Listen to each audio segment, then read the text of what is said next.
శ్రీ ఆంజనేయ జ్యోతిష్యాలయం హస్త సాముద్రికం ముఖ లక్షణములు ప్రశ్న శాస్త్రము జాతక చక్రము అన్ని రకాల సమస్యలు చెప్పబడును. G Nagasuresh Sharma, Shilparamam, back side, Siddiq Nagar, Madhapur, Hyderabad. తెలంగాణలో భూ సమస్యలను పరిష్కరించడానికి మరోసారి ధరణి కమిటీ సమావేశం కానుంది. మధ్యాహ్నం 3 గంటలకు తెలంగాణ సెక్రటేరియట్ లో భేటీ కానున్నారు. Endowment, Waqf board, survey and settlement విభాగాలతో కమిటీ సమావేశం నిర్వహించనుంది. సర్వే సెటిల్మెంట్ విభాగం ద్వారా రికార్డుల నిర్వహణ, భూభారతి కార్యక్రమం, ల్యాండ్ పార్సిల్ మ్యాప్లు, ధరణి పోర్టల్ కింద తీసుకున్న మ్యాప్ల తాజా పరిస్థితిపై ఈ కమిటీ ఆరా తీయనుంది. సన్నకారు రైతులకు మేలు చేకూర్చేలా ప్రభుత్వానికి ధరణి కమిటీ మధ్యంతర నివేదిక ఇవ్వనుంది. రెడ్ మనం చూస్తున్నాం ఏదైతే భూ సమస్యలకు సంబంధించి ధరణి పోర్టల్లో రీప్లేస్ గా భూమాత పోర్టల్ కూడా తీసుకురావడం జరిగింది. ఇంకో కమిటీని కూడా ఏర్పాటు చేయడం జరిగింది. ఈ రోజు మరొకసారి ఈ కమిటీ భేటీ కాబోతుంటే తెలుస్తుంది. పూర్తి డీటెయిల్స్ మా స్పెషల్ కరెస్పాండెంట్ సునీల్ ద్వారా తెలుసుకుందాం. రైట్ సునీల్.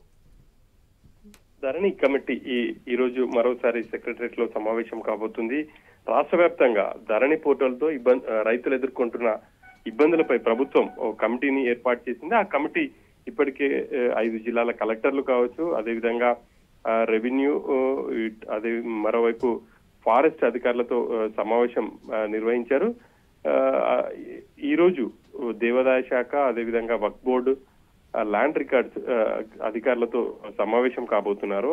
ఆ సమావేశంలో ఇప్పటి వరకు వక్ఫ్ బోర్డుకు సంబంధించి చాలా జిల్లాల్లో సమస్యలు తలెత్తుతున్నాయి. ఎటువంటి సమస్యలు ఉన్నాయి ఏంటి అనే అంశాలని పూర్తిగా ఆయా శాఖ అధికారుల నుంచి ఫీడ్బ్యాక్ అయితే తీసుకోబోతున్నారు. గతంలో ఫారెస్ట్, అదేవిధంగా ఇటు ట్రైబల్ వెల్ఫేర్ అధికారులతో సమావేశం అయ్యారు. ఆ సమావేశంలో ఇటు రాష్ట్ర వ్యాప్తంగా అటవీ భూమి ఎంత ఉంది, ఎంతమందికి పోడు పట్టాలు ఇచ్చారు, వాళ్లకు ఎంతమందికి ధరణిలో ఎంటర్ అయ్యారు అన్న అంశాలని వాళ్ళ నుంచి సేకరించారు. ఈ రోజు కూడా ఈ వక్ఫ్ బోర్డ్ కావచ్చు, ఎండోమెంట్, అదేవిధంగా ల్యాండ్ రికార్డ్స్ అధికారులతో సమావేశం అయిన తర్వాత వాళ్ళ నుంచి ఒక ఫీడ్బ్యాక్ తీసుకుని ప్రభుత్వానికి ఒక మధ్యంతర నివేదిక ఇవ్వాలని చెప్పేసి ధరణి కమిటీ నిర్ణయంగా ఉంది. ఆ మేరకు మధ్యంతర కమిటీలో ఏ అంశాలను చేర్చాలి, ఇప్పుడు ఎక్కువగా ఉన్న సమస్యలు ఏంటి అన్న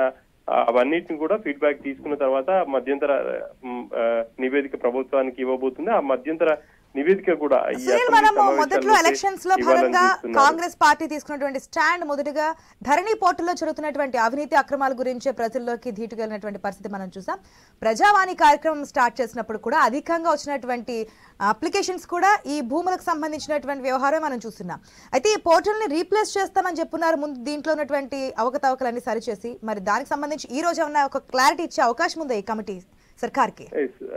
దానికి సంబంధించి ఇంకో కొంత సమయం పట్టే అవకాశాలు అయితే కనిపిస్తున్నాయి. ప్రస్తుతం ప్రజాపాలన వచ్చిన దరఖాస్తులను కూడా ధరణి కమిటీ ముందుగానే వాళ్ళ నుంచి ఫీడ్బ్యాక్ తీసుకున్నారు. ఏ సమస్యల మీద ఎక్కువ వచ్చాయి, ఏ జిల్లాల్లో ఎక్కువగా రైతులు ఇబ్బంది పడుతున్నారు అన్న ఫీడ్బ్యాక్ తీసుకున్నారు. కాబట్టి ఆ ఫీడ్బ్యాక్ ఇప్పటి వరకు ఇటు ప్రజాపాలన వచ్చిన దరఖాస్తులు కావచ్చు, అదేవిధంగా వివిధ శాఖల అధికారుల నుంచి వచ్చిన ఫీడ్బ్యాక్, మరోవైపు కలెక్టర్ల నుంచి వచ్చినటువంటి సమాచారం, వీటిని అన్నింటినీ క్రోడీకరించి ప్రభుత్వానికి ఒక మధ్యంతర నివేదిక ఇవ్వబోతుంది. ఆ తర్వాత ప్రభుత్వం ఎటువంటి నిర్ణయం తీసుకుంటుంది అనేది చూడాలి. ధరణి కమిటీ మాత్రం ధరణిలో ఉన్నటువంటి లోటుపాట్లు, ఆ సాఫ్ట్వేర్ ఇంకా ఏమైనా మాడ్యూల్స్ చేర్చాలా, ఉన్న మాడ్యూల్స్ పరిస్థితి ఏంది, ఒకవేళ ఇప్పటికీ ధరణిలో కొన్ని మాడ్యూల్స్ అయితే లేవు, ఆ చేర్చే అంశాలని ఏ అంశాలు చేర్చాలి అన్న అంశాలను మాత్రమే ధరణి కమిటీ చూస్తుంది. ప్రభుత్వం సాఫ్ట్వేర్ సంబంధించి కావచ్చు, ఇంకెవరికన్నా అప్పగించాలా, లేకపోతే ధరణిలో ఎటువంటి మార్పులు, అంటే ఈ ధరణి కమిటీ సూచించిన మార్పులైనా, లేకపోతే ప్రభుత్వం ఇంకేమైనా చేయదలుచుకుంది ఏంటి అనే అంశాలపై అది ప్రభుత్వ నిర్ణయంగా ఉంటుంది. కాబట్టి దానికి సంబంధించి ఇంకా కొంత సమయం పట్టే అవకాశాలు అయితే కనిపిస్తున్నాయి. ప్రస్తుతం ఎక్కువగా ఉన్న సమస్యలపై మాత్రమే ధరణి కమిటీ ఫోకస్ చేస్తుందని చెప్పాలి. ఎందుకంటే వాళ్ళకి ఇమీడియట్లీగా వాళ్ళకు న్యాయం చేసే విధంగా, రైతులకు మేలు కలిగే విధంగా ఉండేందుకే ధరణి కమిటీ ప్రాధాన్యతనిస్తుంది. అందులో భాగంగానే మధ్యంతర నివేదిక ఇవ్వాలని చెప్పేసి భావిస్తుంది ఆశ. Right Sunil, thanks for the update.